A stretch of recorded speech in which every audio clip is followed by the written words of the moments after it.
Class 10 maths NCERT के questions में students के जो नाम यूज़ किए जाते हैं वो बहुत ही एंटिक यूज़ किए जाते हैं। तो ऐसे ही दो एंटिक नेम है, चंपा एंड चमेली।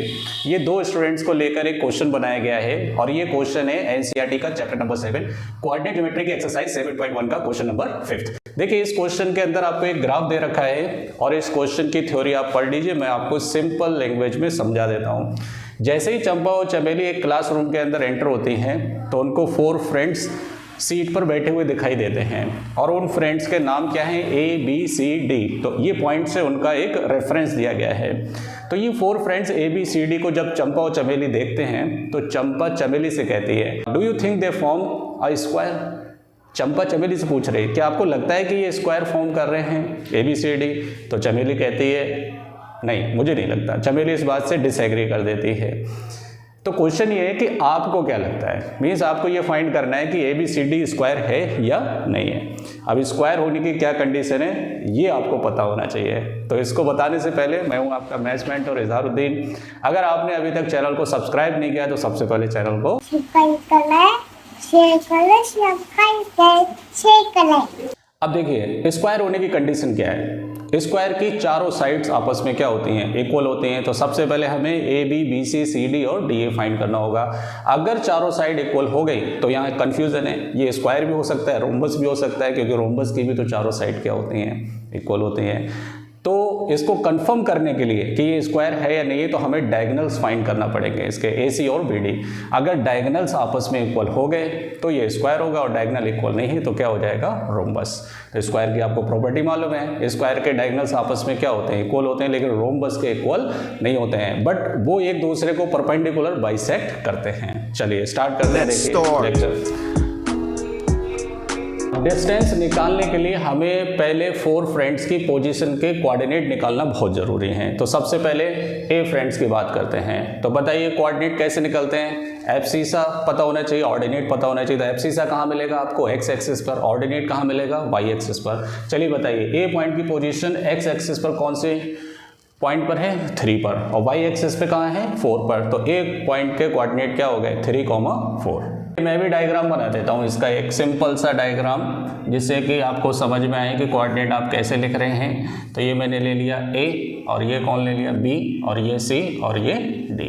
तो A के कोऑर्डिनेट क्या हो गए, 3, 4। चलिए B के कोऑर्डिनेट बताइए। B एब्सिसा पर कौन से पॉइंट पर है, 6 पर। ऑर्डिनेट पे कौन से पॉइंट पर है, 7 पर, देखिए है ना। और C के कोऑर्डिनेट एब्सिसा पर देखिए कितना चल रहा है, ये X एक्सिस पे कितना चल रहा है, 9, और Y एक्सिस पर पोजीशन क्या है इसकी, 4 है। D के बताइए X एक्सिस पर कितना है, 6, और Y एक्सिस पर कितना है, 1।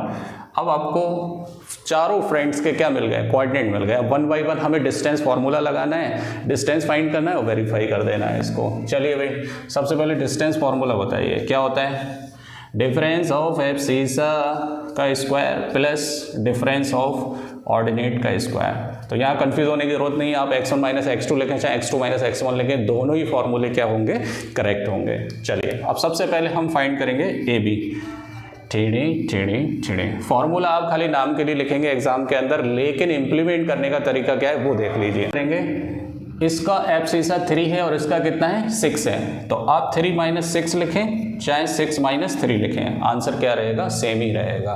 मतलब पहले नंबर का डिफरेंस, फिर दूसरे नंबर का डिफरेंस 4 माइनस 7 का होल स्क्वायर। आप 7 माइनस 4 लिखें चाहे 4 माइनस 7 लिखें, कोई फर्क नहीं पड़ेगा, आंसर क्या आएगा, सेम आएगा। तो बताइए यहाँ से AB कितना हो गया, AB equal to square root of -3 का स्क्वायर प्लस -3 का स्क्वायर, राइट।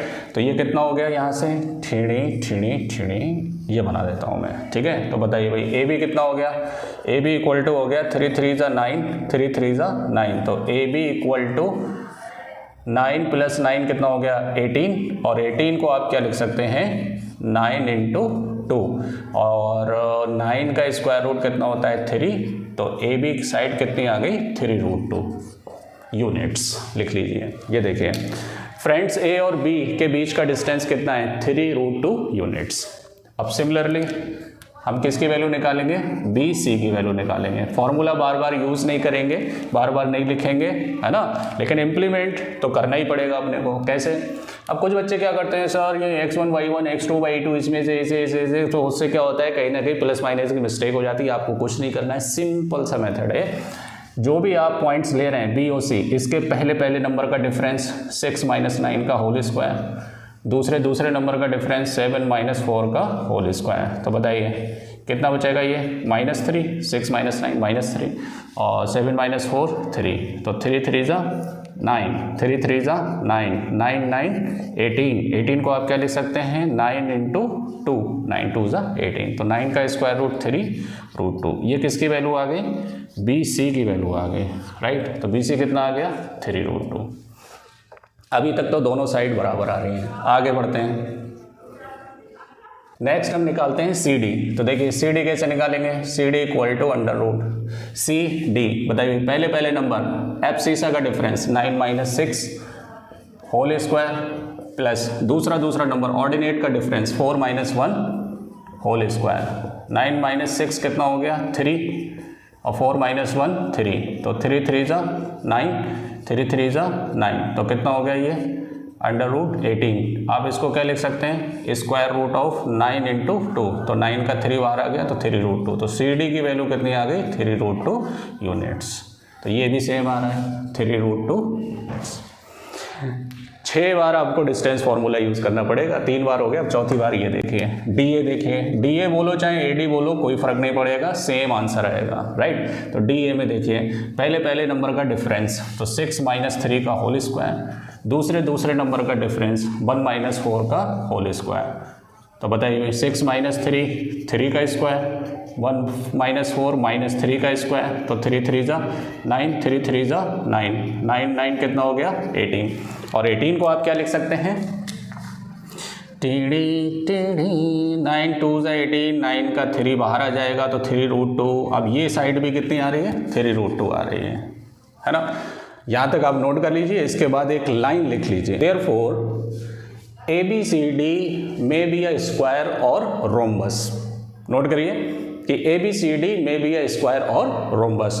तो let's check it will be a square और rhombus, we have to find diagonals. लिखिए आप, we have to find diagonals AC and BD। तो अपने को AC और BD बता। सबसे पहला डायगोनल कौन हो गया, AC हो गया। तो देखिए AC कैसे निकलेगा, AC equal to square root of, देखिए कैसे इंप्लीमेंट करेंगे AC में FC से कौन है, 3 और 6, तो 3 - 6 नहीं भाई, 3 और 9, तो 3 - 9 whole square plus y coordinate कौन है 4, तो 4 - 4 का होल स्क्वायर। y कोऑर्डिनेट कौन है, इसमें 4 है, इसमें भी कौन है 4 है, तो 4 - 4 का होल स्क्वायर। तो 4 - 4 क्या होता है 0, ये हो गया -6 का स्क्वायर प्लस 0, 6 का स्क्वायर 36, और 36 का कितना आ गया 6। तो ये डायगोनल की लेंथ कितनी आ गई 6 आ गई।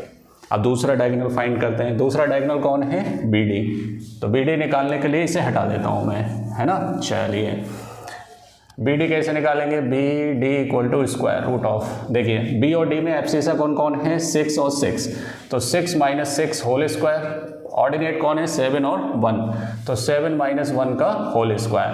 तो 6 - 6 0 हो गया, ये 6 हो गया, और 6 का स्क्वायर कितना होता है 36, और 36 का कितना हो गया 6। सो देयरफॉर यहाँ से क्या पता चला, AC किसके बराबर है, BD के बराबर है। तो डायगोनल्स यहाँ पर क्या है, आपस में इक्वल हैं। तो हम कह सकते हैं therefore ABCD is a square.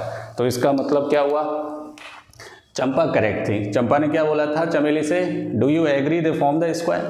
Champa ने बोला था, लेकिन चमेली क्या बोली, नो, वो डिसएग्री कर गई थी। तो चमेली रॉन्ग और चंपा राइट। चंपा सही थी, उसने बताया था कि ये स्क्वायर बनेगा। तो अगर आपको ये चंपा चमेली की कहानी पसंद आई हो तो चैनल को सब्सक्राइब करें, वीडियो को लाइक करें, बेल आइकन को जरूर दबाएं आगे क्वेश्चंस के लिए। और एक चीज़ और, अगर आपने अभी तक NCERT नहीं लगाई है तो डरने की ज़रूरत नहीं है, आप चैनल के प्लेलिस्ट में जाएं, ये फोल्डर सर्च करें, NCERT आपको कंप्लीट एक्सरसाइज, आपको पूरी NCERT आपको वहाँ पर मिलने वाली है। 1 by 1 आप वहाँ से प्रैक्टिस कर सकते हैं। बेल आइकन को जरूर दबाएँ।